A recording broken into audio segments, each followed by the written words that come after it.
As you can see, I am neither Judge Whitley nor Commissioner Johnson.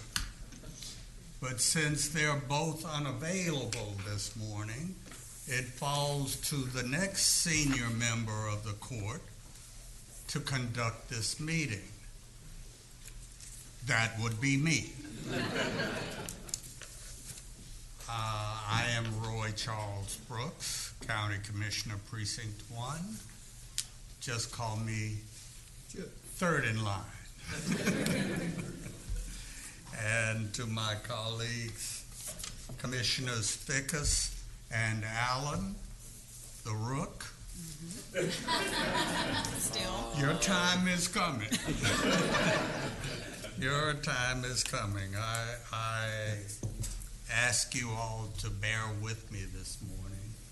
This is the first time I've had to do this, and I may make a mistake or two. But inasmuch as I've got this, it's all right. Let's get started. For our invocation this morning, we've got Tarrant County Chaplain Frank Lidke. Please rise for the invocation and continue to stand through the pledges of allegiance. Shall we pray? Father, we're so thankful that we live in a country that we can freely worship, that we can pray to you in a public meeting like this. We thank you for the leadership of our state. We thank you for our commissioners. Lord, we ask that you would give them wisdom today, helping the decisions that need to be made. Father, we pray for our police officers, the sheriff, and the many officers. Lord, we pray your safety and protection on them. And Lord, those today who will be honored, we pray your blessing on them. We thank you, Lord, for their achievements, and we pray they will continue to do so. So we ask, Lord, that you would go with us, that we would go with you, that we would follow your wisdom, leadership, and direction. We thank you for these things in Jesus' name. Amen. Amen. Thank you, Frank. I pledge allegiance to the flag of the United States of America and to the republic for which it stands, one nation, under God, indivisible, with liberty and justice for all. Honor the Texas flag. I pledge allegiance to thee, Texas, one state, under God, one and indivisible. Thank you very much. Yes, sir.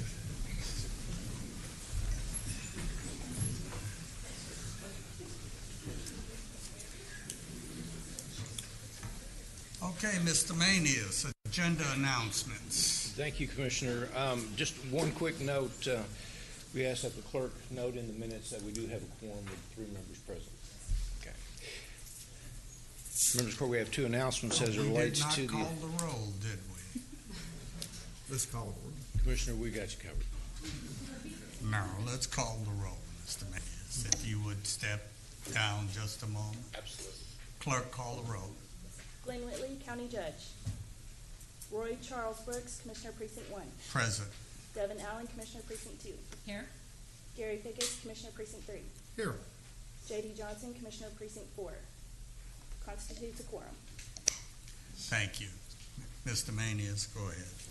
Thank you, Commissioner. We have 2 items as it relates to the court's agenda today. The first one is in the auditor's section. It is item 8B2. This is reference an increase into the Federal Home Loan Bank of Chicago letter. We're going to ask that we hold that for 1 week. And then also under the tax assessor collector, this is item 8K1. There's revised court communication. We had a correction in the account code as it relates to that particular item. Thank you, Commissioner.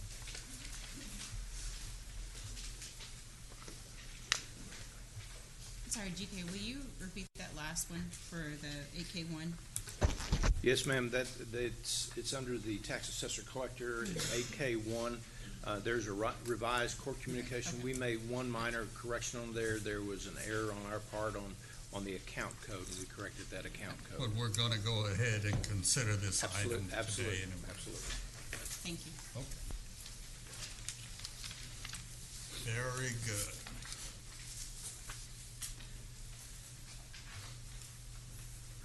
We have before us now the approval of the minutes. Move approval of the minutes of our February 4th meeting. Second? All in favor, please cast your votes.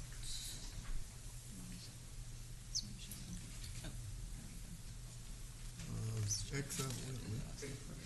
Yeah, X me out over there. There you go. The motion is approved unanimously. Now, before we get to proclamations, resolutions, and presentations, let's have announcements from various members of the court. Commissioner Fickus. Yes, this Friday, which is Valentine's Day, we're going to be having our 11th annual Tarrant Transportation Summit. Starts at 8 o'clock, and this will be at the Hertz Conference Center. We'll have breakfast beforehand, and 7:15, and then the program will actually start about 5 till 8 and run through till about 1:30. We're going to be talking about a number of things that deal with transportation, and basically Tarrant County has become the heart of transportation innovation with all the different types of transportation modes and the technology that's out there that's being worked on here in Tarrant County. So we're going to talk about 5G and how that will be affecting cars and automobiles that might be communicating with each other, or how we as counties and cities can communicate with cars, and how this can affect freight and all types of mobility. We're also going to talk about the future of P3s in Texas. That's public-private partnerships. We'll also talk about how transportation technology is revolutionizing transit, where we have the head people from DART, Houston Metro, and Trinity Metro here in Fort Worth. And then the last panel is Alliance Texas Mobility Innovation Zone. They're going to be talking about what they're doing out of it, the different types of technologies that they're working on out of Alliance. And finally, our keynote speaker is Rashid Zarif, and Rashid is Managing Director and Future of Mobility Tech Sector for Deloitte, which Deloitte's one of the major accounting consulting firms in the world. And he will be talking about what he sees happening in transportation, and his job with Deloitte is to go around and talk to their clients that are involved in transportation.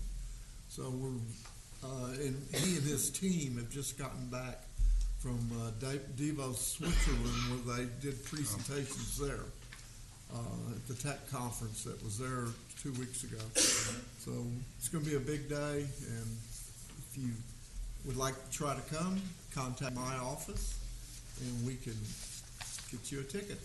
Thanks. Thank you, Commissioner. Commissioner Allen. Thank you. Just wanted to remind everyone about our Mansfield Subcourthouse office open house, next Thursday from 4 to 5:30 p.m. It's a come and go event, and so we welcome the community to stop by and also to drop off toiletry items. We are doing a toiletry drive just as we did last year for students at TCC Southeast Campus, wanting to make sure that we show our support for them in their academic endeavors and in a tangible way. That's it. Thank you, ma'am. And finally, this coming Saturday, the 15th of February, Precinct 1 will be sponsoring its 6th annual Healthy Lives Matter prostate cancer and screening, education and screening event. This is particularly important for men because prostate cancer is not a disease that you need to die from. The key is early diagnosis and early intervention.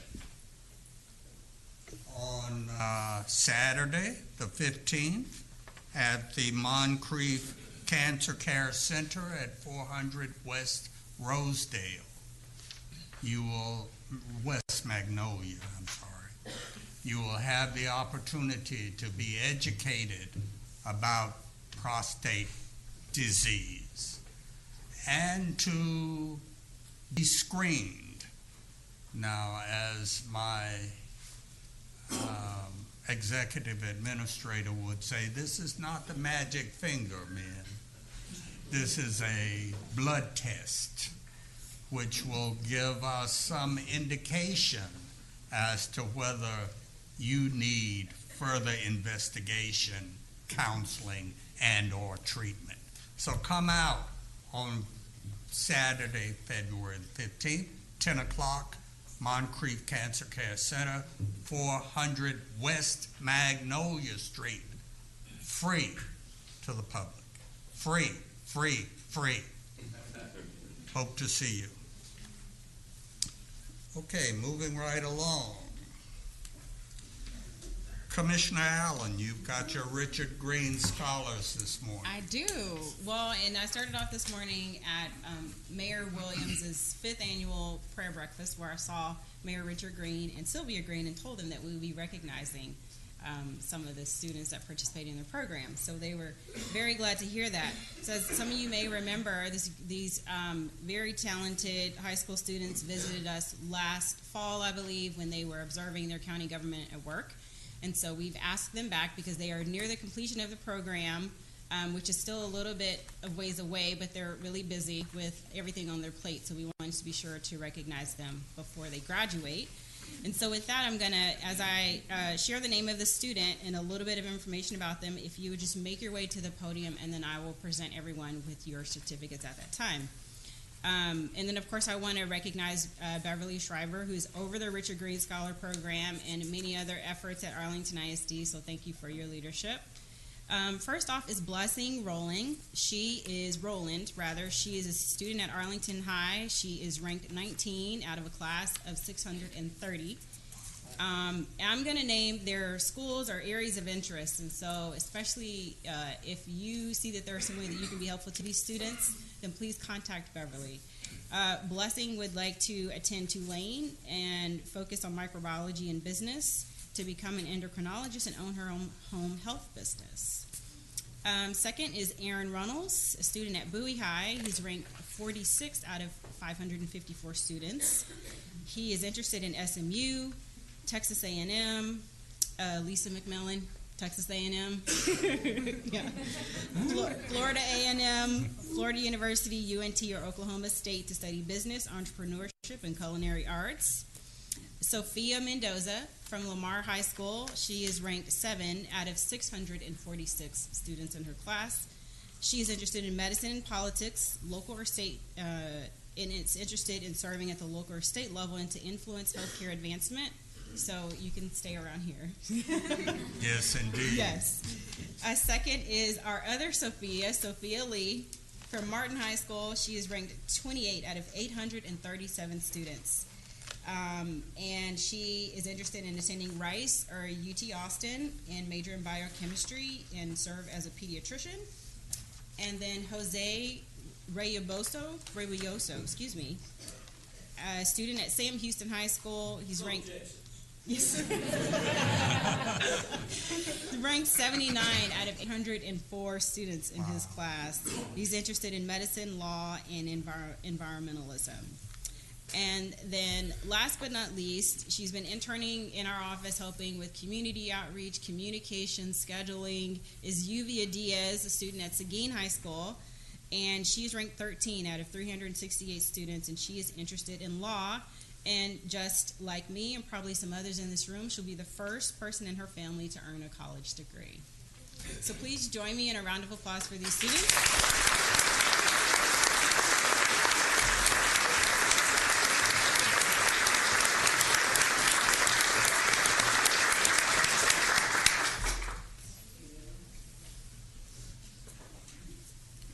Congratulations, young people. You are truly among the best and the brightest.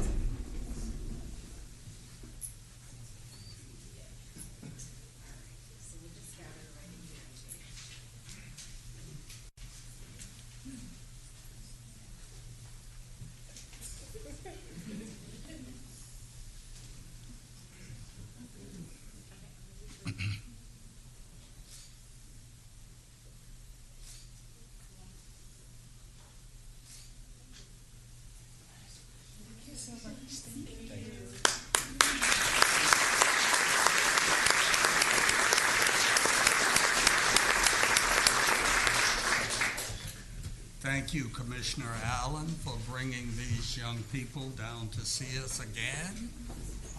You have a motion to Receive and file those receive and file. certificates. I'll second the motion. Please vote. Motion passes unanimously. And now to recognize our own in the Tarrant County's 2019 Leadership Development Program. Who's handling that? Jeanette, are you the one? Come on up, Larry.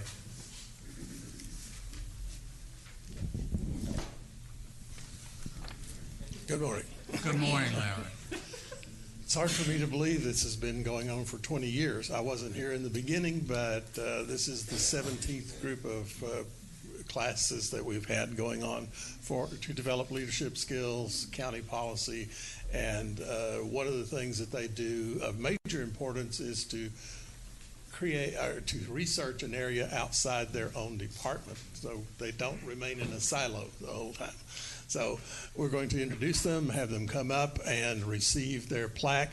Elliot is going to be helping me here. After all these years, I've learned not to shake hands, jumble the mic, and try to hand out plaques at the same time. So if you will come up as your name is called, we will recognize you. Lisa Anderson, tax.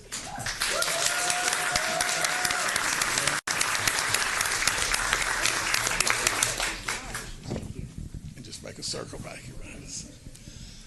Angela Bryant Cruz, Juvenile Services.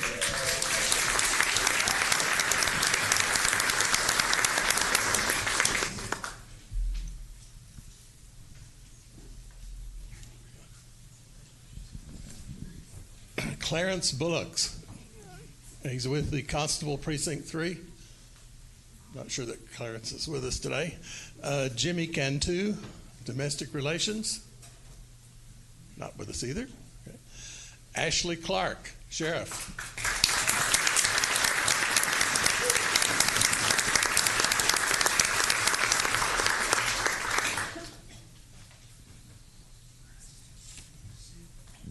Haley Goff, Justice of the Precinct 2.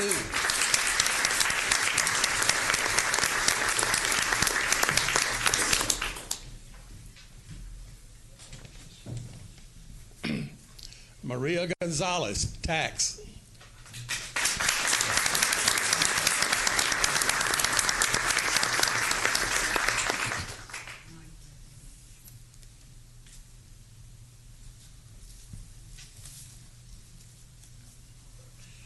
Karina Hernandez, tax.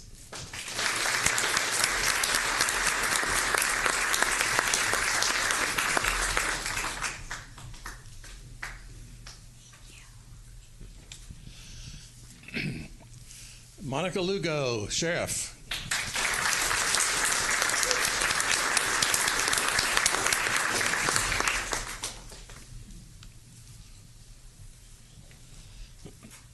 Amanda McKiernan, Public Health.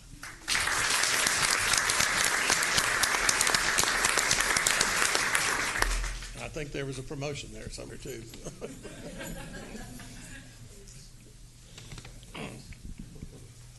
James Stephen Mercado, Precinct 3, Maintenance. James. Tamisha Parks, Juvenile Services, she's not with us today. Michelle Palamo, Precinct 1. Commissioner Brooks, our number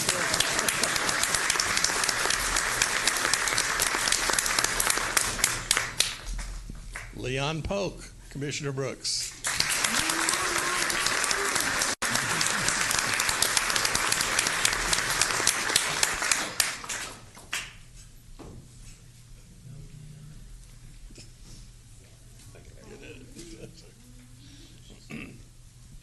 Vanessa Rebego, Tax.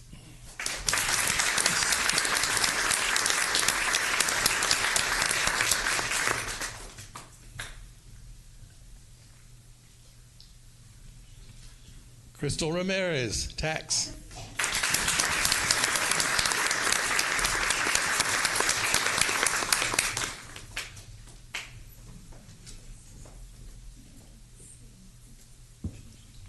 William Redmond Jr., Precinct 2.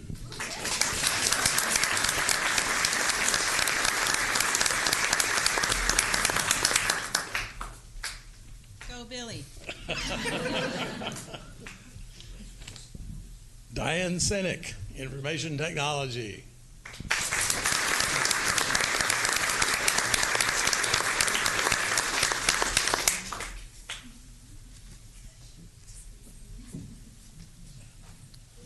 Diane, start a second row, a second layer. Gina Taylor, Juvenile Services.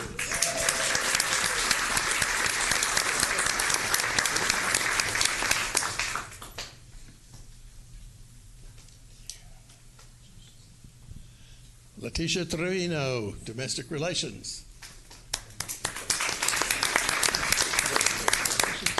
Candace White, Domestic Relations. Domestic Relations is busy today. Bronda Wembley, Public Health.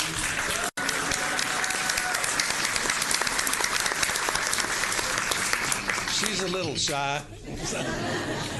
And Rhonda always what? Rhonda like a Honda, okay? Rose Young, Public Health.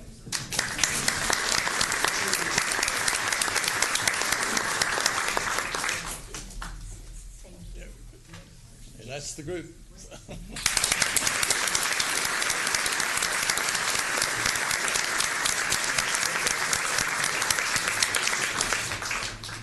Thank you, Larry, for presenting these outstanding program Good job, Larry. participants to us this morning.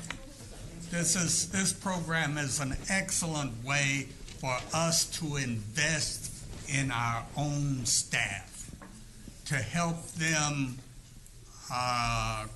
hone their own leadership skills and to train them for the next levels of responsibility in this organization. So congratulations to you all. I'm particularly proud that two of you belong to me, Mr. Polk and Ms. Polamini. Michelle's husband, Luis, is here this morning. Congratulations to all. One more round of applause.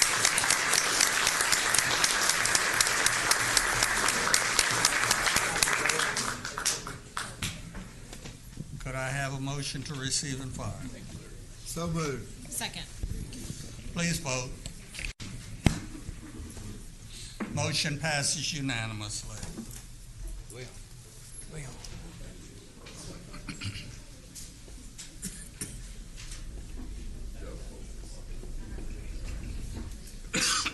Now you have before you the consent agenda.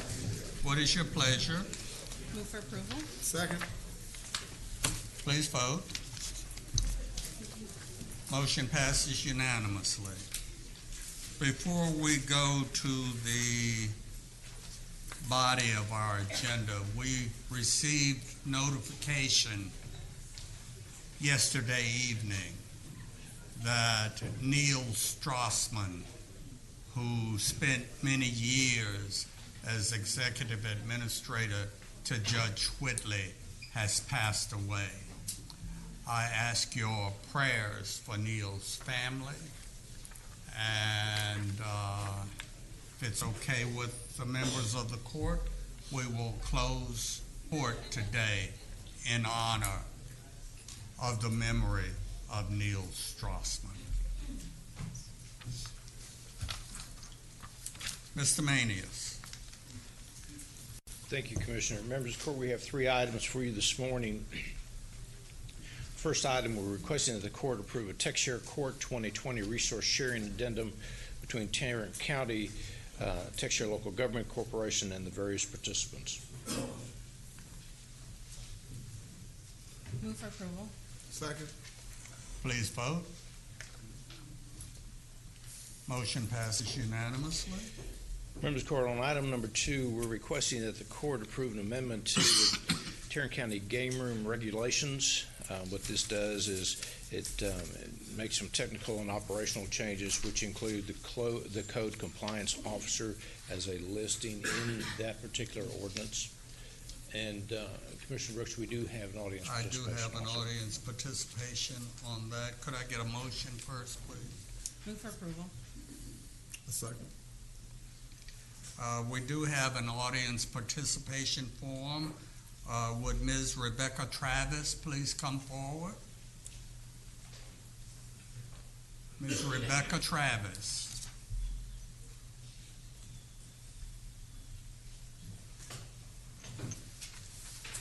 She's coming.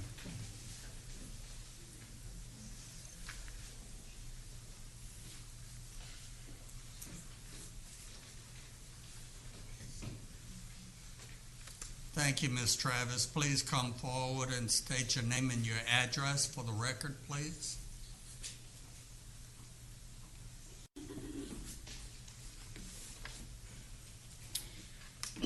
My name is Rebecca Travis, and I live in Precinct 1, Tarrant County, Wedgwood area, and I live at 5705 Trail Lake Drive. Thank you. I want to say good morning to Acting Judge Brooks, also known as Third in Line, and the commissioners. On January 9th of 2018, I first came to the Commissioners Court telling you that it was your responsibility to regulate game rooms.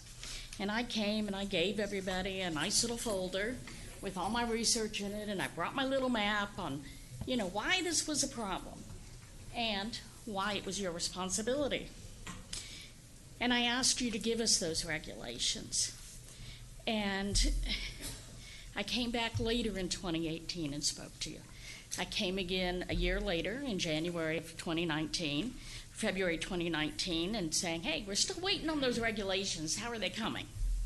So then I came back in June, and that was the day that you guys had the DA present those regulations. And it was a good day. And then in November of 2019, you guys signed those regulations, and we now have them. And it took 22 months, and sometimes it seems like it took forever. But it really wasn't that long when you look at the grand scheme of things and the due diligence and the work that you guys had to do that. So I wanted to come back today and tell you, thank you for listening to me back and looking at the materials that I gave you. Thank you for allowing me to come back several times and continue to gently push you, and I'm hoping I wasn't a nuisance. Thank you for never giving up and pushing forward so that we have these game room regulations. Thank you for stepping out of your comfort zone and writing those regulations, because regulations just isn't something you guys normally do. Thanks for finding a way through the interlocal agreement to allow those who want to participate, and those who don't have to. Thanks for giving the City of Fort Worth and the local law enforcement the necessary tools to regulate the game rooms and to push them out of our neighborhoods and reduce the personal property crimes that are associated with these game rooms. But most of all, I want to thank you for showing me that the system works, that I can come forward and tell you about a problem and talk about the solution and many others can follow me here and they can speak, that you listen, that you perform your due diligence, and that you act to make a difference in our community. Thank you, Ms. Travis, for bringing this matter to our attention and for your vigilance in making sure that we got her done. Yeah. And really good research. So thank you for sharing that. So, thank you so much. All right, we have a motion and a second to the agenda item. Please vote. Motion passes unanimously. And members of the court, one final comment on the regulations. We have met with the Sheriff's Department. They're going to be administering those regulations. Next week, we're going to be bringing back a recommended staffing structure for that particular process. So you'll see that on next week's agenda.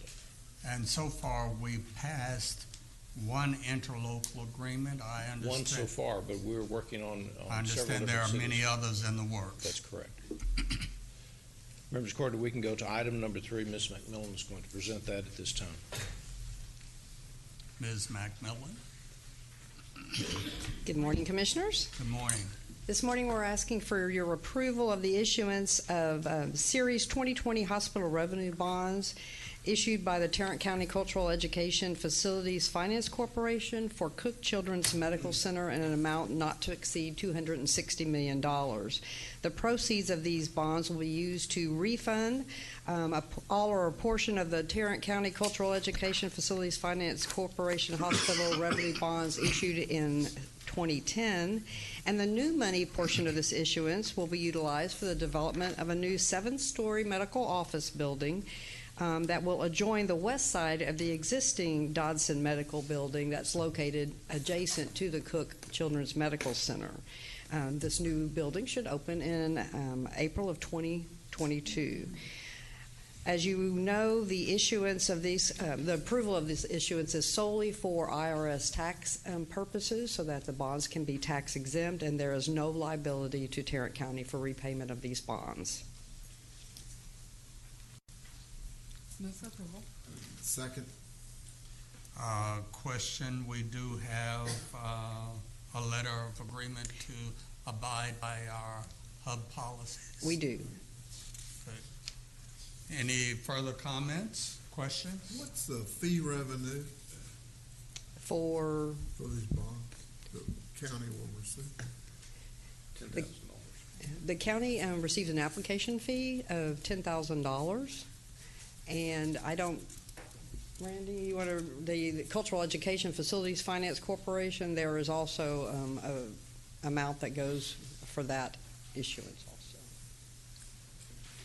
Please come on up. Good morning, members of the court. Randy Dean. I'm sorry, the question was? What was the fee revenue to the county? There's an application fee and a fee for bringing it to the Commissioner's Court. The borrower, in this case Cook Children's, pays $10,000 to Tarrant County, the general fund. Okay. Thank you. Yes, sir. Thank you. Any other questions, comments? Please vote. Thank you. Motion passes unanimously.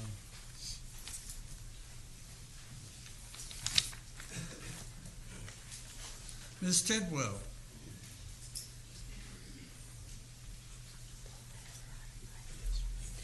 I have one item I'm asking the court to consider this morning, and that is the court is asked to approve the release of the $368,889,000 of collateral as outlined in your court communique. Move for approval. Second. Please vote. Motion is approved unanimously. Mr. Phillips. Good morning, sir. Morning. Good morning. It is requested that Commissioners Court approve a memorandum of understanding between Tarrant County and Alliance for Children for a donation of building expansion located at 625 Grapevine Highway, Hurst, Texas. I will move for approval. And then I'll just have some comments. Second. If we get a second. We do have a second. Discussion. Well, I just want to thank Alliance for Children for what they do and the great job they do and how they go about doing it on a daily basis. Our office has been, in your office, we've been, I guess, had a dialogue about these improvements for probably the last close to 2 years. Yes, sir. And I know it seems like forever to them. So I'm real proud that we're going to be able to move forward and they can move forward and add this additional square footage because we know they need it. Yes, sir. So anyway, we look forward to having a little bit of construction going on our north end of our lot, but it'll be just fine. So. There seems to be a 2-year theme running through this agenda this morning. 2 years is not a long time.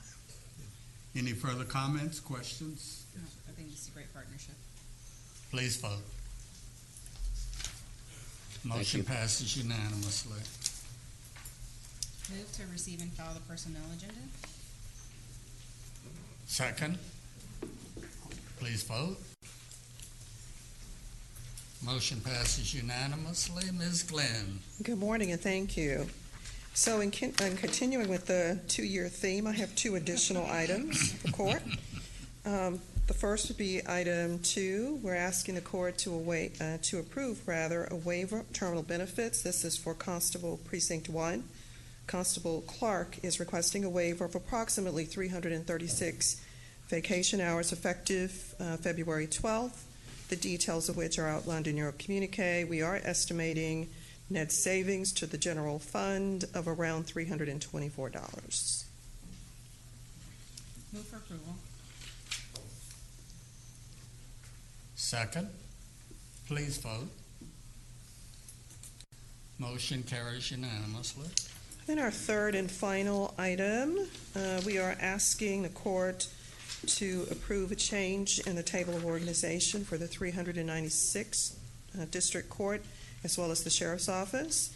As explained in your communique, Judge Gallagher is requesting the transfer of a deputy sheriff's position from the Sheriff's Office to his department effective February the 22nd. There is no fiscal impact associated with this request, and the employee involved has been contacted and is in agreement. Move for approval. I'll second it. Please vote. Motion carries unanimously. Thank you. Thank you, Ms. Glenn. Vinny, come on down. Good morning, Your Honor, members of the court. Good morning, Vinny. Public Health has one item for your consideration this morning. It's a request for approval of an ancillary services agreement with Cook Children's Health Plan in Tarrant County for the Tarrant County Public Health Department. I believe we're adding a couple of their STAR service lines so that we can bill for those services as well. Excellent. Move for approval. Second. Discussion? Please vote. Motion carries unanimously. Thank you. Mr. Beecham. Commissioner Brooks, other members of the court, we have 2 items for your consideration this morning. Our first item is a bid award recommendation for RFP 2020-002, signing a contract for compensation study services for the Human Resources Department. Recommendation be to award to Corn Ferry the amount of $148,500. If this item is approved, we're also seeking contract approval. I'll move for approval. Second. Did you have a question? Yes, ma'am. So who, I saw the breakdown of the scoring. Who all participates in the scoring? In the scoring, purchasing and human resources. Okay. Any further comments, questions? Please vote. Motion passes unanimously. Our second and last item is also a bid award recommendation for bid 2020-049. This is a bid for the purchase of seating for the Tim Curry Criminal Justice Center jury deliberation rooms. Recommendation be toward the low bidder Texas Furniture Source at $131,214. How many jury rooms are we talking about here? About approximately 300 chairs. 300 chairs. I'm sorry. The deliberation rooms in the building, they're replacing all of All the of chairs. I move approval, but I got a question, so when. Second. All right, we have a motion and second. That's your question. Jack, Yes, sir. you had another bid that was like a third, or close to a third, is that correct? But you rejected that bid? Was it?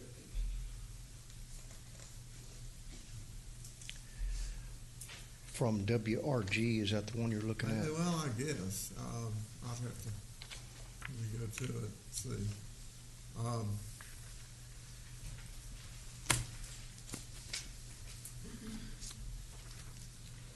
There were two companies that were non-responsive because of the warranties and the quality of the material. Correct. Because of warranties? Yes. They wouldn't warranty it, or? It's warranty in both areas, both the fabric covering the furniture and the frame. Some of them were for the fabric. A 2-year warranty on a chair that we planned on using for 20 years was not appropriate. And the frame on the others was a limited one, like 10 years. The warranty on the chair chosen is lifetime. Okay. So lifetime versus limited warranty. Okay, well, it Okay. just seemed like a significant difference. In price. 'Cause I got sofas that were put in my building that after a year deteriorated, and we couldn't get the warranty enforced. Okay, they're still sitting there.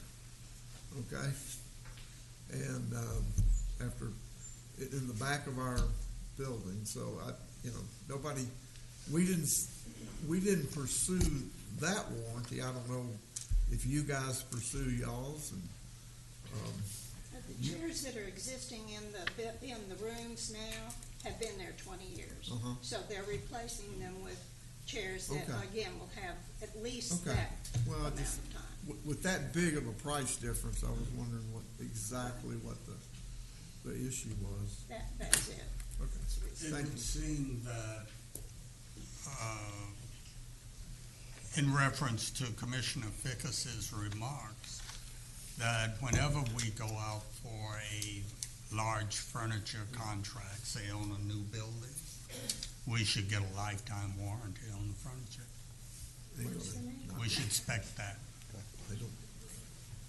I can't believe anybody give you a lifetime warranty on They do repair, fabric, but and there may be an occasional exception, like if somebody throws a temper tantrum and throws a chair across the room, that could be a problem, but most of them are good.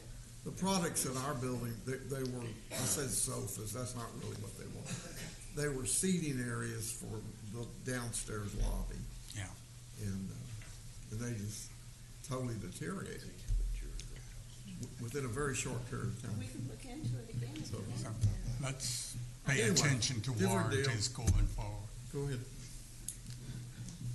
Any further comments or questions? Please vote.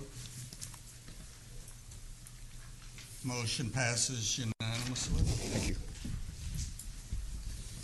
Okey dokey, let's see. Tax assessor, tax assessor collector, Ms. Burgess. Good morning, Good members of the morning, court. Ms. I've been Burgess. with some of you longer today than others. Some of us broke the dawn together. So I'm bringing this engagement letter to you for approval. We request approval on an engagement letter between the tax office and Whitley Penn accounting firm. The contract for the associated audit was already approved by court on November 12, 2018. The engagement letter outlines the AICPA requirements and the tax obligations for the control audit. The control audit is for all of the 79 taxing authorities that we collect for. And it validates the tax office procedures to set up quality control and process integrity, so they understand that we do everything that we tell them that we do. And that's our SOC audit that we're requesting approval for. Move for approval. I'll second. Any questions or comments? I believe we should state for the record that Judge Whitley is no longer associated with that firm.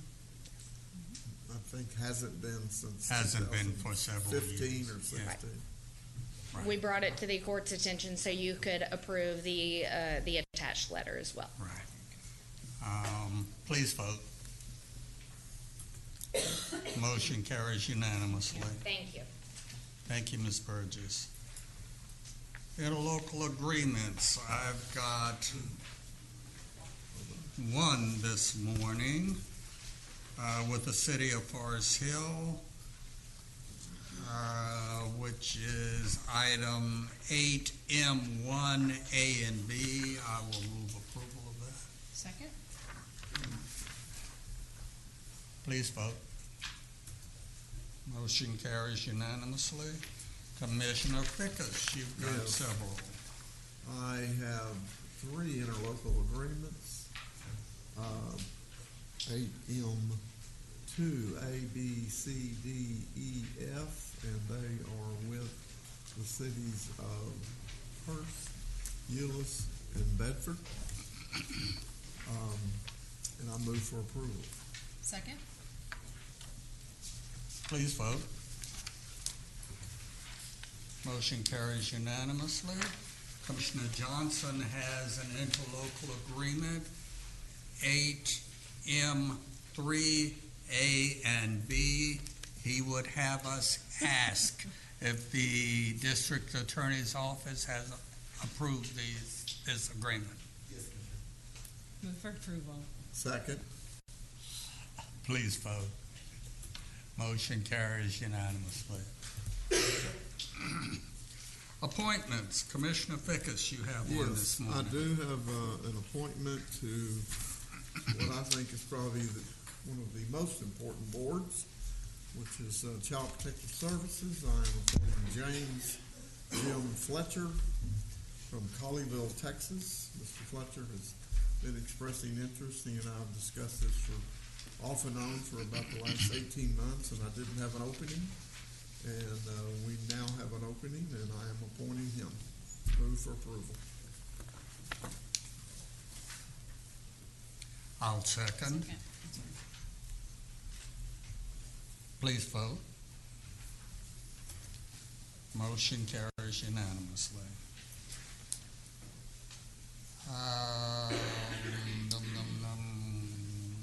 Move approval of the claims, including the addendum. Thank you. You usually do it. Yes, I do. Commissioner Fickus, could I get a second? Yes, second. All right then. Please vote. Motion carries unanimously. Briefing agenda, Mr. Manius. Thank you, Commissioner. We have 2 items to bring to you this morning. The first is our weekly current and emerging health issues discussion. Dr. Tenasia is here to address the court at this time. Dr. Vinny. Thank you. I'll try to make this real quick, but I did want to share, if I can get a link click on that, it will pull up our latest dashboard on coronavirus. This is worldwide information, and the numbers update several times a day. So as you can see, the total number of confirmed cases are at 43,143, and total number of deaths reported so far are 1,018. So that's a huge number compared to the last big coronavirus outbreak, which was SARS back in 2003 timeframe. It had 8,000 cases and about 800 deaths, so we've surpassed the deaths. But the crude death rate seems to be low. You said for crude? Yeah, the crude, I mean, so there's many different scientific things that we can look at, but if you just compare to the number of cases versus the number of deaths, it's seemingly low, so it's not as scary as what SARS was. That's what I'm trying to say. But it is still a significant threat to the health. Most of this is isolated at this point in China and particularly in Hubei province. But the World Health Organization is worried that, it has the potential to spread into multiple countries because we have these little pockets of people that have come back to various countries and now are there sort of as, seeds there in those countries. But hopefully their healthcare systems are able to keep that under wraps and not let it spread. So in the United States, we have currently 13 cases. I believe at least 2 of them were limited local transmission from a person returning from China to a family member. Our public health system and the healthcare system has been able to maintain that and not let it spread into the public. So that's very good news. Next slide, please.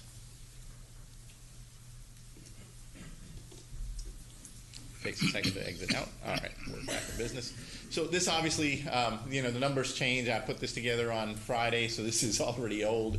The total number of cases that were under investigation as of yesterday at 7 p.m. were 398. 67 remain pending, and 13 confirmed. So that's the latest update to these numbers. What is public health doing? And we've talked about this. We have a coronavirus hotline for the general public to call us if there's any questions and concerns, because people see coverage on TV and they have questions. Do I have it? Do I need to worry? What do I need to do? So that's why the health department has this number, 817-248-6299. For now, it is available during business hours, but as the situation changes, we can extend those hours if needed. Our Department Operations Center fully remains activated. We're currently doing daily situation briefings for our public health teams because there's more than one public health team involved. And those situation reports are then updated to and given to county leadership and community partners as needed. We're doing a lot of coordination and logistics in preparation for an anticipated response. And just to give you a little glimpse without going into too much detail, the Public Health Department is not the only department of the county that's involved. Our county administrator's office, our county judge's office, transportation, purchasing, IT, community development, housing. I mean, you have a lot of people that are up and ready and doing a lot of things and getting us ready so we can respond if a situation emerges. So I feel very fortunate to be part of this county that really jumps to it and gets things done. One of my comments yesterday in an email was, people usually complain government is slow. Well, that's not the case in Tarrant County. We're up and ready in a magical time. So this is warp speed. With that, I'll wrap that comment up. What about our medical service corps? Yes, sir. So they have been informed that this situation is out there. If their services are needed, they stand ready to be activated. And just for all who may not be familiar, Tarrant County does have a very big volunteer medical reserve corps. The number is about 1,800 volunteers. It truly started with just medical individuals that are either currently practicing or retired from their medical practice in various positions. But now it's expanded to other general volunteers, because what we learned over the years doing responses to like H1N1 and other things, you just sometimes needed people to hand out the paperwork, direct traffic, get people to stay in line. So all kinds of folks are now a part of that volunteer group. So we have one of the largest ones in the country. So we're very proud of that, and they're very engaged. And then we're obviously regularly attending calls with our state partners. They have a 4 p.m. call every day for public health. And on Fridays, they do invite our elected officials and their staff to join those calls. So that's open to you as well. And of course, emergency management jumps in once in a while to kind of listen into what public health's doing. And then, of course, we keep our webpage updated on the county website with any latest information on coronavirus. So that's all I have on coronavirus, unless you have any questions, and then I'll go into flu. Any further questions? Yeah, just to follow up from last week. At that time, it was still only the CDC that was able to perform the testing, but I guess we were working through that process. And I understand it's only been a week, but is there any update on that? Right, there is an update. So we did receive our reagents from the CDC in a limited quantity. And now our lab is feverishly working on getting the tests validated, because it has to be validated in our setup on our equipment, make sure that it's reliably catching the samples that we send to it and so forth. So that might take upwards of a week, because they do have to run a lot of controls, and it's a complicated scientific process. So hopefully by next week, we'll have the capability here at Tarrant County Public Health to be able to run tests. And that cuts down the time. If a situation were to arise where we need to run a test, then we will be able to do it locally within hopefully a day instead of waiting on CDC for a week or more. So that's what we're doing this in preparation of. That's great. All right. Thank you. Going back into the real problem on hand. I mean, our job is to watch what's happening everywhere so we stand ready, but obviously, flu is what we're in the throes of right now. Flu is here. As you can see, it's here all across the United States. So compared to 13 cases of coronavirus, we've got several thousand of cases of the flu across the United States. The two comparison maps, the one on the right is the more current week as of ending February 1st. And then you can see that most states are showing widespread flu activity, including Texas, and it has not yet backed down. We had a little decline in January, but we're back to our seasonal highs in February, and this is usually the time where flu peaks. And that's shown on our influenza-like illness charts. The left one is national data. The lines with the triangle is the current season, and it's heading back up to a second peak, which is more coinciding with all the other seasonal peaks that you saw and all those other squiggly lines that represent different years. On the right is Texas. We're not looking as bad as the national data, but it is trending back up to maybe a second peak, which may be lower than the first one, but it just remains to be seen what we end up doing in Texas. Tarrant County is following a similar trend, not as bad as national data or Texas data, but it's still going back up. This is just a number of hospitalizations. Again, we're in the red line with the dots in the middle, so it's a middle of the road sort of season for hospitalizations, but it's still nothing to not worry about because we're in the middle of the road, and that's pretty average, which typically flu ends up causing 36,000 deaths on average a year, and a lot of hospitalizations. So this is really serious from that standpoint. Influenza positive lab results. National data, again, starting to show that numbers are going back up. As we can see, the yellow bars on top are influenza A, and green bars are influenza B, which peaked early this year, which was unusual. Typically that doesn't happen. But now we're seeing equal activity from both and leading the total numbers to rise. State data is on the right. Similar trend, not a very clear upward trend. It's just kind of bouncing at a plateau, but we're seeing some activity there as well. This is our zip code distribution map for influenza-like illness. Not much has changed. Some of the zip codes change color, but it tells you flu is widely circulating in Tarrant County, and we kind of get hot and cold in some areas, but it's there. So with that, here's an updated graphic as of February 1st. 22 million illnesses reported. And again, this is not a direct report count like we do with many other diseases because flu is just so widespread. They have many ways to look at how this is happening. So these are mostly estimated numbers. 10 million medical visits, 210,000 hospitalizations, and 12,000 deaths. Wasn't it 10,000 just last week? Just last week, and that data was, I think, till 18th of January, and this is additional 2 weeks of data. Wow. So, again, to put things in perspective, worldwide, and mostly in China, we had about 1,000 deaths of coronavirus, and we've got coverage 24/7. 12,000 deaths here in the United States alone. So this is the real problem that the public really needs to focus in on, that we need to prevent this and let the public health folks worry about other things like coronavirus. And with that, I think I'll end my comments unless you have questions. Please go through the protection protocols yes, sir. One more time. Thank you. Get a flu shot. Yes, sir. So that's the biggest thing that the public can do. If anybody in this room or elsewhere that are listening has not taken their flu shot, still a good time. We're heading to a peak. Not yet at the peak, so definitely get a flu shot if you haven't gotten one. And a takeaway message that if you did have the flu just recently or are now experiencing the flu, make sure you get antivirals in you early. They're best within the first 48 hours of symptoms when you're really feeling like you're coming down with the flu. And to make things easy, you don't have to go to the ER unless you're like gravely ill where you can't breathe. Mostly you can get a doctor on the app or go to a Minute Clinic or to an urgent care. and usually they'll run a quick test and put you on an antiviral. And that's really the best thing for the public to do at this time. Common sense things that we talk about: wash your hands, cover your cough, stay home when you're sick. That is a given. I mean, hopefully I've talked about that enough that people get that message. But these things, wash your hands with warm soap and water. Alcohol gel sanitizers are a supplement, not a replacement for hand washing. So that's all I have. Thank you. Thank you, Vinny. Thanks for keeping us safe. Yes, sir. Thank you. Mr. Manius. Yes, Commissioner, we have one additional presentation. This concerns the upcoming primary election. Mr. Garcia is here to address the court at this time. Ida.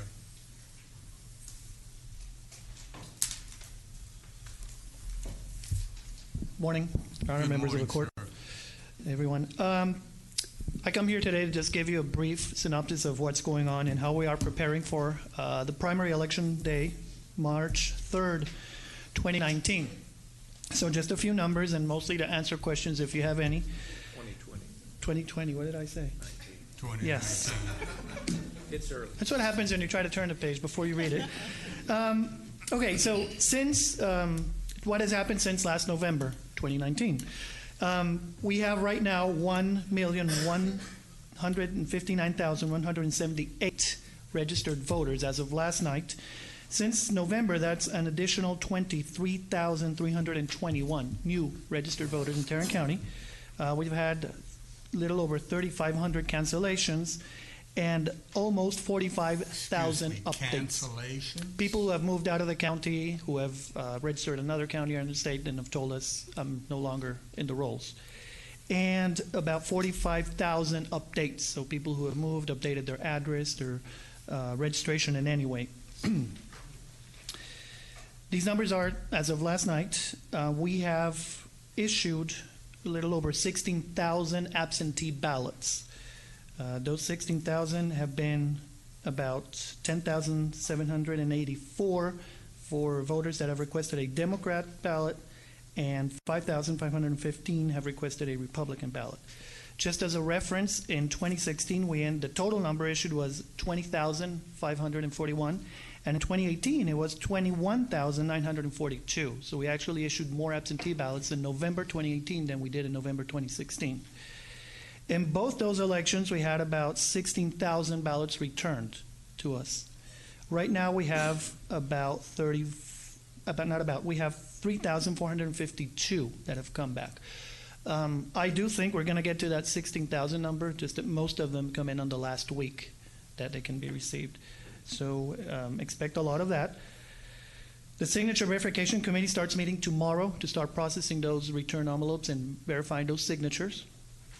And the other interesting number we have rejected 960 applications for absentee ballots, most of them because the requester did not indicate what party they wanted the ballot for. So we have to contact them and tell them you need to send in a new application where you tell us what ballot you wish to vote. For training, we started training of early voting yesterday. We'll be doing it all of this week.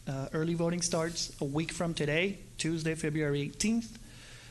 So we'll be training all those early voting clerks and the staff that works on them through this week.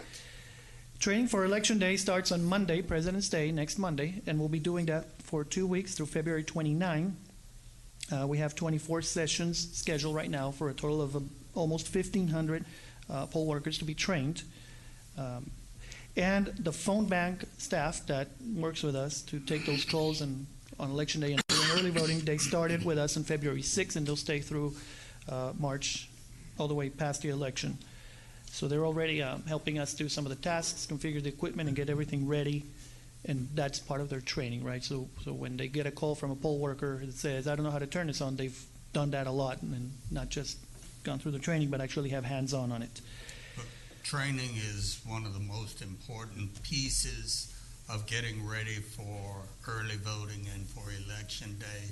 And one of the most important pieces of training is for those election workers to know what to do when they don't know. What to do, correct. Yeah. Who to call, and I'll go a little bit in the details. How to get it done. Yes, I'll go in a little bit in the details of what we changed on the training so you have an idea. So where we are right now is what we have left in terms of preparation steps is basically deploying the equipment. At this point, just so you have an idea, people talk about early voting starts next week, but we started, by law, we have to mail out ballots to voters overseas 45 days. That was January 17th. So since the 17th, we've been sending out ballots for absentee voters. And that means we had to do the public test to have that data ready and everything the second week of January. Now, between the mailing out of the ballots and the configuration of the equipment, we had our vendor talk to us about, they observed in another county that our dual machines, they found one that had a couple of screws that they felt were not properly adjusted and they were causing paper jams. So they came here and they spent a week and a half reviewing every single machine. They brought in staff from the factory and they hired some temporary staff as well, disassembled each one of those covers and checked to make sure that those screws were where they had to be so they didn't interfere with the paper. So we, that collapsed a little bit, crunched a little bit of time for getting the equipment ready, but we felt it was worth it to see if we see a drop on the number of paper jams, which was one of the biggest concerns people had during November. So let's hope that that actually does have an effect and that helps us see a fewer of these cases. The equipment's been completely configured and ready. We started yesterday delivering to the early voting locations and setting up. That'll happen all of this week. And then starting next week, late next week, we'll start delivering to the election day sites, the cabinets sealed and ready to be waiting for election day. And so going to what have we done, I know that probably there are a lot of questions of what has happened since November, because we came here post-November and said we will do things to improve. We basically, I wanted to highlight 3 things: changes we did on training, changes we did on where we allocated spare equipment, and one last thing I'll show you at the end. On training, we listened to what our poll workers told us. We shortened the calendar. Last time we started really early. We were really worried about having time to train everyone and learn from the training, so we started 6 weeks ahead. And one of the pieces of feedback we got was, that was too early. Halfway through the time, I forgot half the things you told me. So we're starting the training next week, just 2 weeks ahead. Of course, we've tweaked the content with most of the things that, or all the feedback we got from the poll workers in terms of this wasn't highlighted enough, or places where we saw many calls about the same topic, we highlighted it as well. So it's kind of retrofitting from those calls and that feedback we got, right? One of the things we did that we were requested, we had videos made. So now the poll workers will have online access to, on our website, a video to have them refresh after the training, or for some of them who know how to do it or have the resource to just have it on their phone and say, I don't remember how to connect this cable. Let me look it up quickly. It's that plug right there. Here we go. It saves us a call and makes it quicker. So that's been done. Thank you to the graphics department in the county. They did it all. It didn't cost us a penny. They stepped up and they did it all for us. Appreciate that. We're doing the training at a single location this time instead of multiple. And we finished the first version of the poll worker handbook, the all-in-one book. I think it still has work to be done on it, but I think it's a first quick reference for everything in one document for people to have. So those are some of those things that we were able to respond to based on the feedback. In terms of equipment distribution, we're trying something, we formalized something that we tried in November, which is to have locations with spare equipment around the county. And I want to thank all the members of the court for helping us with this. All of you have helped us secure spaces in your administrative buildings where there will be, we call them cages with locked up equipment, and we'll have the keys, but they'll be in your facilities and we have access to them, so that our techs, if they have to deliver a spare machine or if they have to deliver additional equipment, they don't have to drive 30 minutes down to our office and 30 minutes back. They should be able to get there in half the time, right? Depending on the area they are. We have 8 different locations for that. So again, thank you to the court for helping us with that. And the last thing we did, which I think a lot of people are going to appreciate, we bought numbered paper this time. So the blank paper where the machine prints the choices selected will not have to be stamped or labeled by the poll workers. They'll just be able to hand out paper that is pre-numbered, serialized, unique. So that takes care of a lot of the, I guess, feedback, you can call it, that poll workers gave us regarding the paper, this stamp, this issue, right? So I think we talked about it. Bottleneck on the front end. Yeah, and we talked about it in November. It was in response to a change the state made last minute, and we just didn't want to risk not complying or opening the door to litigation, so we came up with that, I will say, improvised solution with the stamp. So this takes care of that, and it eliminates that handling of paper, the stamp, the ink, the whole thing. They just have to hand out a blank paper, it's sealed, and it's numbered and done. That's pretty much what I thought you might be interested in hearing, but I'll take questions, I guess, if I... Any questions? Missed something. Yes. Commissioner Allen. Thank you. So, Hyder, will you explain to us, I guess, what the voters should expect? Not necessarily, well, mainly when it comes to the wait times, how, on any given location there could be a wait. One's because people could be new to the equipment. So can you just kind of talk through how we're prepared to handle and perhaps adjust some of those wait times? Yep. So we ran the numbers based on historical turnout, and then we incremented that a little bit in every polling place.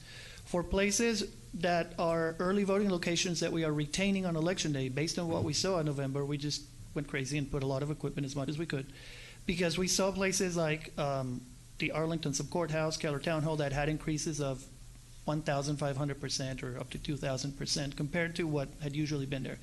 And so that's related to the fact that people now with vote centers can go anywhere. And so a lot of people who probably were passing by some of these business, high transit areas just voted. That could happen. We've tried to put as much as equipment as we can in there in different hands, but we have the ability to, and it's got to do with this regionalized storage of spares, to on the fly say, that's falling short, we do have spares, bring them in and just plug them in and expand the capacity of the place if physical space allows. We've had a couple of places where we wish we would have had the big room and we've been placed in a smaller room, and so we're maxed out. We'll keep working with the entities to see if in the future we reserve them earlier, or what do we have to do to get those, the gym instead of the lobby. In situations like that, where you may have a smaller room and no ability to expand the capacity, and you've got a line, is there some protocol that will allow you to redistribute the line to a place where there is no line? By law, when you go vote centers, every polling place has to have a map outside, and we've provided them 2 copies each, one for the judge to have and one to post, with the 4 closest locations. So they'll know at least these are my alternatives. And from what we saw in November, the judges know each other in the area, and they're able to call each other, and they can call us as well, and we can say, hey, we know you have a line, let me find out what's going on around you and give them that information. So we'll be able to at least, try to... Don't be shy about doing that. No, and that's important. I think one thing that we've talked about a lot in the Elections Commission, and I want to make sure everybody understands that, is the turnout is... What happens on election day is that we basically have 2 elections happening the same day, right? One for the Republicans, one for the Democrats. And the amount of equipment that we give to each party individually. And so you may have a place where historically Party A has had 2,000 people show up and Party B has had 200. And so we gave this party 24 machines and this one 5 or 10, depending on the number. But voters can show up anywhere now. And so what we're trying to keep an eye on is if that happens and the party that we expected 200-300 people to show up has 600-700 and starts building up a line, we know that they're going to look the other way and say, well, why do they have 24 machines and I got 10? That's why I'm in line. We don't want them to think that we're disenfranchising them, because it could happen either way, right? You have places where you have Republicans, Democrats. So we're going to try to keep an eye on that and respond on the fly and add equipment if we need to. So that's going to be key, just measuring that, how many people are showing up, how many did we give you. We tried some of that in November. We had this dashboard with some charts and a red line, and if we get close to the red line, let me know. And it seemed to work pretty well as an early warnings, so we'll keep tuning it and looking into it. It seems to me that management of the throughput is critical. It is, and a lot of it's got to do with limitations you have on space or things like that. We have enough equipment, I believe. Now the question is, being the second election we're going to do in vote centers mode, where do people relocate and how they behave? And so these first 2 years probably are going to be more of seeing how that preference develops, and it's going to be critical for us to stay on top of it and try to respond as quickly as we can during as the voting happens on election day. How are things going with attaining people to service poll workers? Sorry, I didn't get that. How is the recruitment for election workers? It's going at its usual pace, which is gets accelerated at the end. So we are getting now back some registrations and last minute changes. But right now we don't have a concern. It's going at the usual pace. Unfortunately, it kind of waits till the end to happen fully, but it's not outside the regular pattern, is what I would say right now. But having said that, anyone out there who can work the polls and has not signed up to work the polls, please step up. We need you. Absolutely. I know that in our area, in the November election, I think things went relatively well considering the new equipment, the new training. I think we didn't really have the problems that some of the other areas had. So I would just, encourage you obviously to keep training and be sure that there's a good communication line that's going to be open where when somebody calls in, they're, from an election place, one of your workers calls in that with an issue or a problem that we're able to deal with it quickly. Yes. And of course, having the equipment, I know I believe have equipment at our facility. And so I think that will help.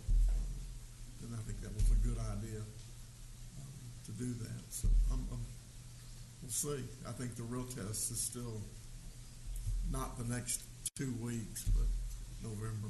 Right. We know that in early voting, the stress, the peak is the last 2 days.